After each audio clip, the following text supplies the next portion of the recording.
ဒီလိုဆိုလိုတယ်နော်အဲ့တော့အမုန်းတရားဟာမကျေနပ်တဲ့စိတ်တွေပျောက်သွားပြီးတော့သူ့ပေါ်မှာတိခဏ်ချင်းခွင့်လွှတ်ခြင်းဆိုတဲ့စိတ်နဲ့သဘောထားတွေပေါ်လာပြီဆိုရင်ကိုယ့်ဘက်ကအနိုင်ရလိုက်ပြီလို့ဒီလိုမှသူ့ပေါ်မှာကလေးစားချေမဲ့စိတ်တွေမရှိတော့ဘူးရှင်တဲ့နှလုံးထဲမှာအေးချမ်းသွားပြီဟုတ်ပြီမေတ္တာနဲ့လှုပ်လို့အောင်မြင်သွားပြီဆိုရင်အောင်မြင်မှုတစ်ခုရသို့တော့အမုန်းတရားဟာမေတ္တာနဲ့လှုပ်လို့မအောင်မြင်ဘူးဆိုရင်နောက်ဒီလန်းတစ်ခုသုံးချအောင်မေတ္တာထားလို့မရဘူးဆိုလို့ရှိရင်သူ့ပေါ်မှာအကျဉ်းနာကရုဏာထားလိုက်ပါဘယ်လိုအကျဉ်းနာတရားထားရမလဲလို့ဆိုရင်ဒီလူဟာအခုလိုလူ့ဘဝရောက်နေပေမဲ့လို့သူ့ရဲ့စိတ်နေသဘောထားတွေရတည်သွားတာနဲ့အပင်ငယ်ရောက်မဲ့လူပဲတဏှာเสียတရဝပဲငါသူ့ကိုတုံ့ပြန်ပြီးဒုက္ခပေးเสียမလို့သူ့ဘာသူဒုက္ခရောက်မဲ့လူဖြစ်တယ်အတော်တဏှာเสียကောင်းတဲ့တရဝပဲလို့ကရုဏာထားလိုက်ပါတဲ့အဲ့လိုကရုဏာထားရင်ရှင်ထဲကအမုန်းတရားဟာပျောက်သွားနိုင်တယ်စမ်းကြည့်ရမှာတော့ဒါတွေက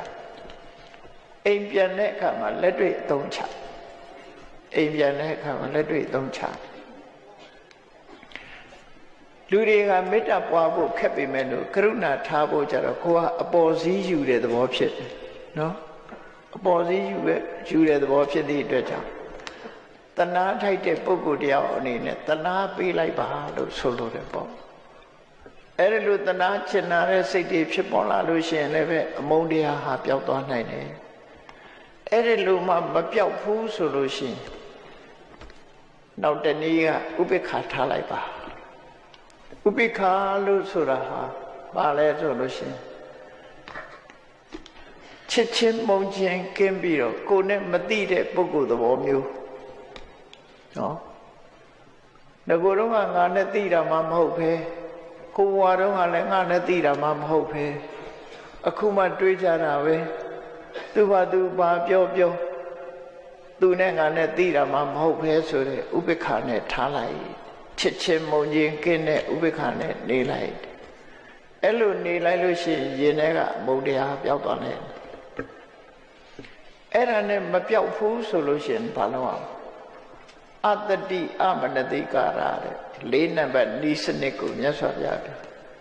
မေ့ပြလိုက်ပါပို့ဆဲထားတာမေ့လိုက်မေ့နေရင်တော့ခေါင်းထဲမှာရောက်လာမှာမဟုတ်ခေါင်းထဲရောက်မှဒေါသထွက်တာဟုတ်နော်ဘယ်ရာပဲဖြစ်ဖြစ်တတိရတဲ့အခါမှာဒေါသဖြစ်တာအဲ့တော့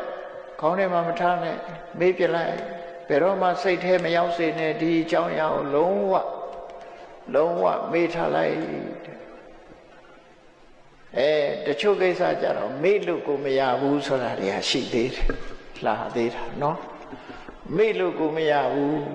မမေ့နိုင်တဲ့အဖြစ်အပျက်တစ်ခုဆိုလို့ရှိရင်ဘာလုပ်ရမလဲနောက်ဆုံးလက်နဲ့ကဘာလုပ်ရမလဲဆိုတရဝတစ်ခုကံတစ်ခုဖြစ်သည့်အတွက်ကြောင့်သူလဲသူကံနဲ့သူသွားမှာငါလဲငါကံနဲ့ငါသွားမှာတို့ရံဖြစ်နေလို့ဘာအကျိုးရှိမှာလဲငါလဲကောင်းတာလို့ရင်ကောင်းတဲ့ဘုံရောက်မှာမကောင်းတာလို့ရင်မကောင်းတဲ့ဘုံရောက်မှာသူလဲသူကံအတိုင်းသွားမှာပဲငါလဲငါကံအတိုင်းသွားမှာပဲဆိုပြီးကံတရားကိုဆင်ញင်လိုက်ပါကမ္မတကတတ္တတရဝါရီဆိုတာသူကံနဲ့သူဖြစ်ကြတာမုံနေလို့လဲအပိုပဲရံဖြစ်နေလို့လဲအပိုပဲလို့အဲ့ဒါလို့ဆင်ញင်သုံးသပ်လိုက်လို့ရှိရင်ပျောက်သွားပါလိမ့်မယ်လို့ဟောမြတ်စွာဘုရားကပေးတဲ့နိလန်၅သွယ်အာဂတပฏิဝိနည်းသုတ်မှာမြတ်စွာဘုရားပေးတဲ့နိလန်၅သွယ်နော်အဲ့ဒီနိလန်၅သွယ်ကိုအသုံးချပြီးတော့ရင်ထဲကအမုန်းတရားကိုဖယ်ရှားပြစ်ရမယ်အဲ့ဒါလို့ရင်ထဲကအမုန်းတရားတွေကိုဖယ်ရှားပြစ်နိုင်ပြီဆိုမှကလေးစားခြေလိုတဲ့ရန်လိုတဲ့စိတ်တွေဟာပျောက်ကင်းသွားမှာပဲဖြစ်တယ်ပေါ့အဲ့ဒါလို့မဟုတ်ဘူးဆိုလို့ရှိရင်လူဟာမကျေနိုင်မချနိုင်နဲ့ကလေးစားခြေဖို့စဉ်းစားသူတစ်ချက်ခေါက်ကိုကနှစ်ချက်ခေါက်ကိုကနှစ်ချက်ခေါက်သူက၄ချက်ခေါက်နဲ့အတုပ်အပြန်နေနဲ့အမုန်းတန်တရားကလေးစားခြေတဲ့တန်တရားကြီးကဘယ်တော့မှပြတ်မှာမဟုတ်တော့ဘူးဒါကြောင့်မို့ အဲ့ဒီလိုလောင်းနေတဲ့မီးဟာသူ့လောင်ကိုလည်းလောင်သူ့လည်းလောင်နှစ်ဦးစလုံးမီးတောင့်လောင်လိုက်တဲ့အခါကျတော့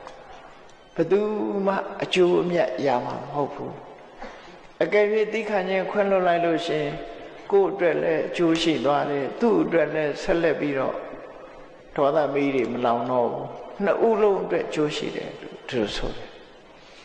သီးခံပေးခြင်းဟာကိုယ့်အတွက်သာအကျိုးရှိတာလားမဟုတ်သူ့အတွက်လည်းအကျိုးရှိပါတယ်ဒါကြောင့်မို့လို့နှစ်ယောက်စလုံးအတွက်ကုစားခြင်းကုစားတဲ့နိလန်းပဲဖြစ်တယ်လို့မြတ်စွာဘုရားတိတော်ဟောတာဟောအေးလက်တွေ့ကျင့်သုံးရမယ်မြတ်ဗုဒ္ဓရဲ့အဆုံးအမတရားတော်တွေကိုနာယူမှတ်သားကြဓမ္မပဒမှာအခုလိုမြတ်စွာဘုရားဟာဓမ္မရတ္တပေါ်လွင်အောင်ဟောပြောဆုံးမခဲ့တာကိုမိမိတို့ဖို့ဘဝသင်္ကန်းစာရယူပြီးနေ့စဉ်ဘဝမှာတို့တွေဟာဒီအဆုံးအမတရားကိုလက်တွေ့အကောင်အထည်ဖော်ပြီးတော့တို့ဘဝလမ်းကြောင်းဓမ္မလမ်းကြောင်းဖြောင်းတောင်းအောင်ကြိုးစားအားထုတ်ကြရမှာဖြစ်တယ်ဓမ္မပဒဒေသနာမှာလာတဲ့နာဟိဝေရေနဝေရာနိတမ္မန္တိရကုဒသနံအဝေရေနသတမ္မန္တိဧတဓမ္မောတဏ္ဍနောကလေးစားခြေနေခြင်းအဖြစ်အညို့အတေးအမုန်းတရားတွေဟာဘယ်တော့မှပျောက်မှာမဟုတ်ဘူးကလေးစားမချေဘဲနဲ့သီးခံခြင်းခွင့်လွှတ်ခြင်းအကျဉ်းတရားထားခြင်းစတဲ့နည်းတွေနဲ့သာလဲအမုန်းတရားဆိုတာအဆုံးသတ်မှာဖြစ်တယ်ဒီလိုဖြစ်ခြင်းဟာအလုံးကိုစကြတဲ့ကပေါ်ပေါက်လာတဲ့ရှေးအကျဆုံးအကျင့်တရားကြီးပဲဖြစ်တယ်လို့မြတ်စွာဘုရားကအခုလိုဆုံးမဟောကြားခဲ့တာဖြစ်ပါတယ်တရားချစ်ခင်သူတော်စင်ပြိဿပေါင်းတို့ဓမ္မပဒဒေသနာမှဓမ္မရတ္တနဲ့ဘဝသင်္ကန်းစာများမှာဒီကနေ့နာယူမှတ်သားကြရတဲ့မြတ်စွာဘုရားရဲ့ဓမ္မပဒဒေသနာရဲ့ဓမ္မရတ္တဟာမိမိတို့ဘဝမှာအကောင်းဆုံးအကျိုးရှိမဲ့အရာလိုက်နာကျင့်သုံးခြင်းဖြင့်အမြတ်ဆုံးနိဗ္ဗာန်ထိအောင်ရနိုင်တဲ့အကျင့်တရားဆိုတာကိုယုံကြည်စိတ်ချပြီးသင်္ကန်းစာယူကာမိမိတို့ယင်တဲ့နှလုံးထဲမှာရှိကြတဲ့အမုန်းတရားများပျောက်ကင်းအောင်တို့တွေကြိုးစားအထောက်ကြမှာဖြစ်တယ်လို့ကိုယ်စီအတိတရားရှိပြီးကျင့်ကြံပွားများကြိုးစားအထောက်နိုင်ကြပါစေကုန်သတည်း